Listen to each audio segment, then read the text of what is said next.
उसने ये भी कहा कि ये अधर्मी है, तुम अपनी छाती फैलाना चाहते हो तो ये भी कर देंगे। तो ऐसी बात कहना और ये भी कहना कि अगर भगवान ही सब काम करेंगे तो तुम रोटी क्यों तोड़ रहे हो, कुर्सी क्यों बैठे हुए हो, क्योंकि गवई साहब दलित बुद्धिस्ट हैं, अम्बेडकरवादी हैं।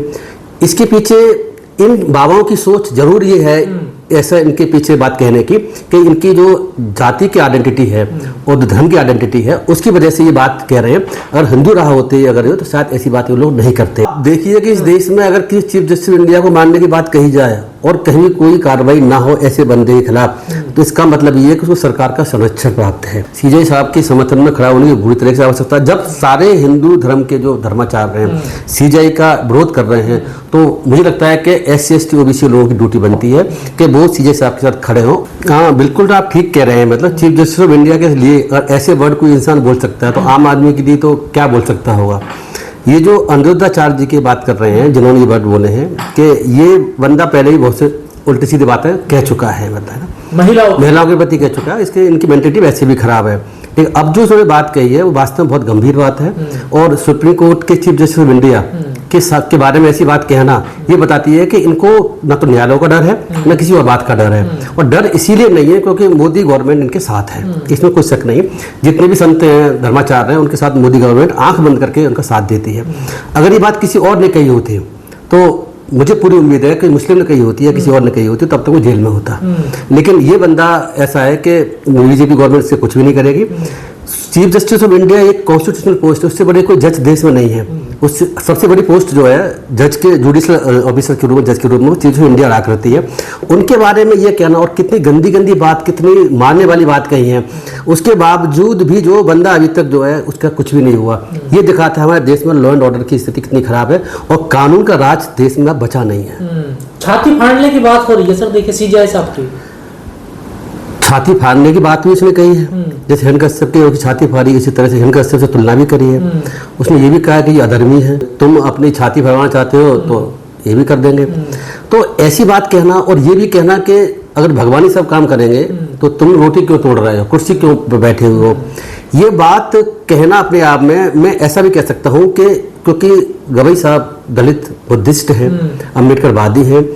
इसके पीछे इन बाबाओं की सोच जरूर ये है, ऐसा इनके पीछे बात कहने की कि इनकी जो जाति की आइडेंटिटी है और धर्म की आइडेंटिटी है उसकी वजह से ये बात कह रहे हैं। अगर हिंदू रहा होते अगर ये तो शायद ऐसी बात ये लोग नहीं करते।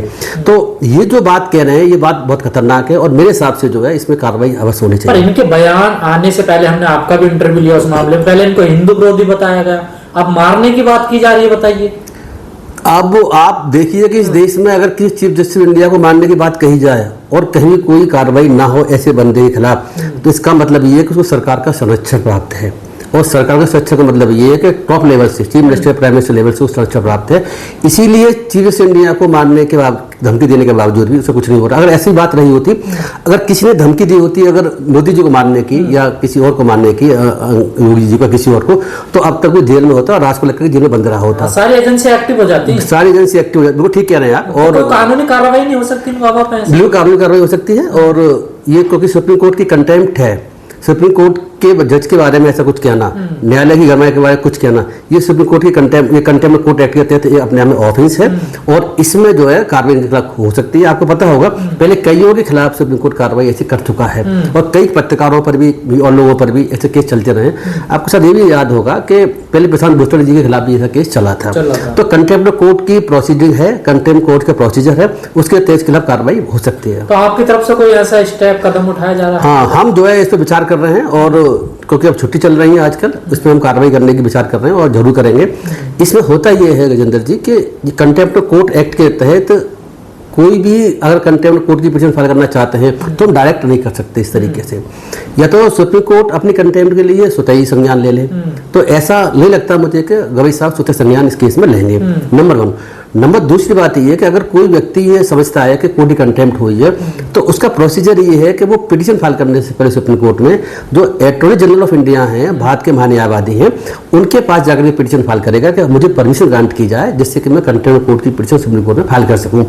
उसके लिए हम विचार कर रहे हैं और जल्द ही जो हमारे अटॉर्नी जनरल ऑफ इंडिया हैं देश के, इनके पास हम पिटीशन फाइल करेंगे इंडियन दलित फोरम की तरफ से, और वो इसमें रिक्वेस्ट करेंगे कि कंटेम्प्ट कोर्ट हुई है, एक चीफ जस्टिस इंडिया को दलित है, बुद्धिस्ट भी हैं, उनकी छाती फाड़ने की बात, उनका अपमान करने की बात, इसी वजह से उन्होंने कोई कमेंट किया गया, तो इसलिए कंटेम्प्ट कोर्ट के तहत निष्पक्ष रूप से केस बनता है हमारे हिसाब से, और हमें उम्मीद है कि हमें परमिशन ग्रांट होगी, और परमिशन ग्रांट अगर हो जाएगी फिर हम उसके बाद में पिटीशन सुप्रीम कोर्ट में इसमें फाइल कर देंगे। सर, एक याचिका को लेकर ये पूरा विवाद उठा, पूरा मामला हुआ, क्या ये जानबूझ कर किया जा रहा सब कुछ, जो याचिका लगाना, बात यहाँ तक आ जाना, सब कुछ ऐसा हो सकता है कि जानबूझकर किया गया हो, ऐसा हो सकता है, क्योंकि गवई साहब उन्हें पता है कि दलित हैं, बुद्धिस्ट हैं, और इनको किसी तरीके से घेरा जाए, किसी तरीके से इनकी बदनामी की जाए कि ये तो हम लोगों के यानी कि हिंदुओं के अगेंस्ट है, बुद्धिस्ट अम्बेडकरवादी अपने आप को कहते रहे हैं, तो इसी वजह से कोई ये कुछ बात कह देंगे तो हम इसको बात का टंगड़ा बढ़ा देंगे। पर जिस मूर्ति को लेकर याचिका लगाई वो तो बरसों से खंडित पड़ी है ना, देखिए, तो पहले भी तो कर सकते थे, डीवाई चंद्रचूड़ पहले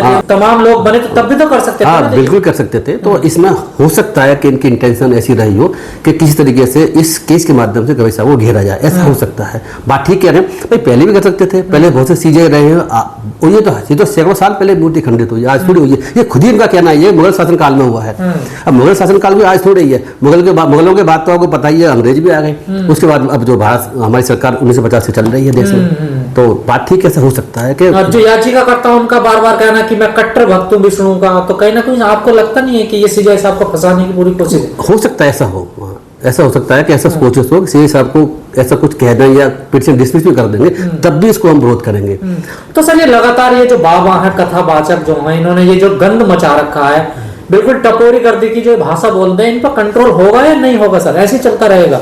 देखो, कंट्रोल कौन करेगा मुझे बताइए।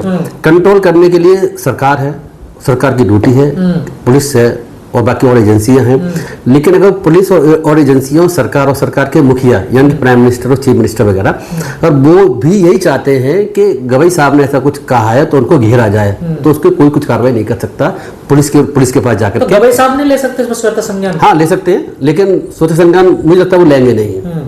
ले सकते हैं, लेना होता तो वो ले भी चुके होते, लेंगे नहीं, क्योंकि वो अपने आप शायद इस में पढ़ना नहीं चाहते, कंटेम्प्ट कोर्ट की प्रोसीडिंग को खुद चलाना नहीं चाहते, ऐसा उनको लगता है। आपको नहीं लगता सर, ये जो बाबा एक सीक्वेंस में दलित महिलाओं को टारगेट कर रहे हैं लगातार, पहले महिलाओं को लेकर उन्होंने बोला कि जिसकी मांग में सिंधु ने वो प्लॉट खा लिया, प्लॉट से तुलना करी, फिर 25 साल की लड़कियों को बोला, एक बाबा है वो आरक्षण खत्म करने की बार बार बात कर रहे हैं, तो लगातार आपको लग रहा है दलित और महिलाओं को टारगेट कर रहे हैं जानबूझकर? दलित और महिला को टारगेट अभी से नहीं हो रहे हैं, दलित और महिला टारगेट तो जो है हजारों सालों से हो रहे हैं। आप देख रहे होंगे शूद्र, दलित या महिलाओं को टारगेट करने की तो परंपरा लंबे समय से हिंदू धर्म में है, जिसको ये सनातन धर्म हिंदू धर्म जो भी बोलते हैं। मनुस्मृति इसका एक एग्जाम्पल है। उससे पहले भी और ग्रंथों में, मैं आपको बता दूं, और ग्रंथों में भी इस तरह की बातें लिखी हुई हैं। मनुस्मृति सिर्फ अपने आप में एक ग्रंथ नहीं है, बाकी और ग्रंथों में ग्रंथ है या कानून है, वो तो आप कुछ भी कहना है। देखो, होता यह था कि पहले धर्म के आधार पर कानून की व्याख्या होती थी, धर्म कोई कानून माना गया था बहुत पुराने जमाने में, तो उसके लिए अलग से कोई लॉ बना हुआ नहीं था।